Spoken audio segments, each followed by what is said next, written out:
नमस्कार। चलिए आज चलते हैं एक सफर पर पश्चिमी भारत के एक बहुत ही जिंदा दिल शहर पुणे की पहचान को समझने। हम इस शहर की कहानी की परतों को खोलेंगे, उन जगहों के जरिए जो सदियों से खामोश गवाह बनकर खड़ी हैं। जी हाँ, ये शहर है पुणे, महाराष्ट्र का एक बेहद हलचल भरा मॉडर्न शहर। लेकिन इसकी जो आज की चकाचौंध है ना, इसके ठीक नीचे सदियों का एक गहरा इतिहास दबा हुआ है, जो बस खोजे जाने का इंतजार कर रहा है। पुणे की इस पूरी कहानी को समझने के लिए हम तीन खास जगहों के दरवाजे खटखटाएंगे। एक एक बहुत पुराना गुफा मंदिर, दूसरा एक ताकतवर साम्राज्य का दिल, और तीसरा एक ऐसा महल जो सीधा मॉडर्न इंडिया के जन्म से जुड़ा हुआ है।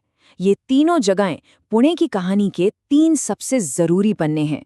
तो फिर देर किस बात की, चलिए इस सफर में गोता लगाते हैं। हमारी कहानी कोई 100-200 साल की नहीं, बल्कि 1000 साल से भी ज्यादा के वक्त को समेटे हुए है।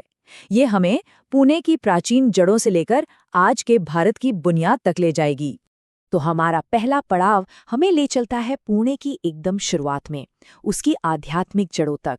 एक ऐसी जगह जो शहर की सबसे पुरानी पहचानों में से एक है।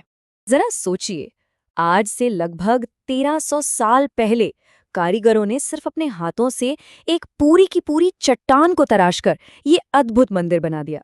जमीन के नीचे बना ये मंदिर भगवान शिव को समर्पित है, और ये पुणे की गहरी आध्यात्मिक जड़ों का एक जीता जागता सबूत है। और अब यहाँ से हम समय में एक बहुत लंबी छलांग लगाने वाले हैं, सीधे 900 साल आगे। आइए देखते हैं कि कैसे पूजा पाठ की एक शांत जगह एक बहुत बड़े और ताकतवर साम्राज्य की धड़कन बन गई। ये जो बदलाव है ना, ये सच में बहुत दिलचस्प है। सोचिए, एक तरफ पातालेश्वर मंदिर की वो गहरी शांति, और दूसरी तरफ एक विशाल साम्राज्य के पॉलिटिकल सेंटर की गहमा गहमी।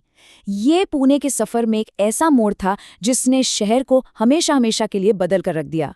हम बात कर रहे हैं 17वीं सदी से लेकर 19वीं सदी की शुरुआत तक की। इस दौर में पुणे मराठा साम्राज्य का पावर सेंटर था, एक ऐसा साम्राज्य जिसने हिंदुस्तान के एक बहुत बड़े हिस्से पर अपना परचम लहराया। और इस जबरदस्त साम्राज्य की कमान किसके हाथ में थी? पेशवाओं के। कहने को तो वो प्रधानमंत्री थे, लेकिन असल में असली शासक वही थे। और उनका हेडक्वार्टर्स, उनका शक्ति केंद्र कोई और नहीं बल्कि पुणे ही था। और अब हम आते हैं अपनी कहानी के आखिरी और सबसे नए पड़ाव पर। ये एक ऐसी इमारत की कहानी है जो शान और शौकत से शुरू होकर बलिदान तक पहुंची, और जिसने पुणे को सीधे आधुनिक भारत के इतिहास से जोड़ दिया। ये बात आगा खां पैलेस के बारे में बिल्कुल सटीक बैठती है। ये सिर्फ एक आलीशान महल नहीं था, ये वो जगह बनी जहां भारतीय इतिहास की एक बहुत ही अहम और दर्दनाक घटना घटी। सोचिए, ये महल बनाया गया था शानो शौकत और ऐशो आराम के लिए, लेकिन किस्मत को कुछ और ही मंजूर था।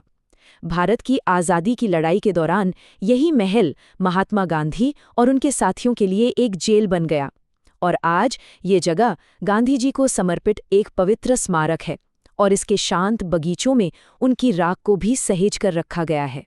तो पातालेश्वर मंदिर की प्राचीन शांति से लेकर मराठा साम्राज्य की सियासी ताकत और आगा खां पैलेस के आधुनिक बलिदान तक, ये तीन अलग अलग जगहें, तीन अलग अलग दौर मिलकर पुणे शहर की एक गहरी, उलझी हुई और कभी न भुलाई जाने वाली कहानी सुनाते हैं। और ये सब देखकर एक सवाल मन में जरूर आता है। हर शहर की अपनी ऐसी ही परतें होती हैं, अपनी कहानियां होती हैं। ये सोचने वाली बात है कि हमारे चारों ओर जो पुरानी इमारतें और स्मारक हैं, वो कौन सी अनकही कहानियां सुनाने का इंतजार कर रहे हैं।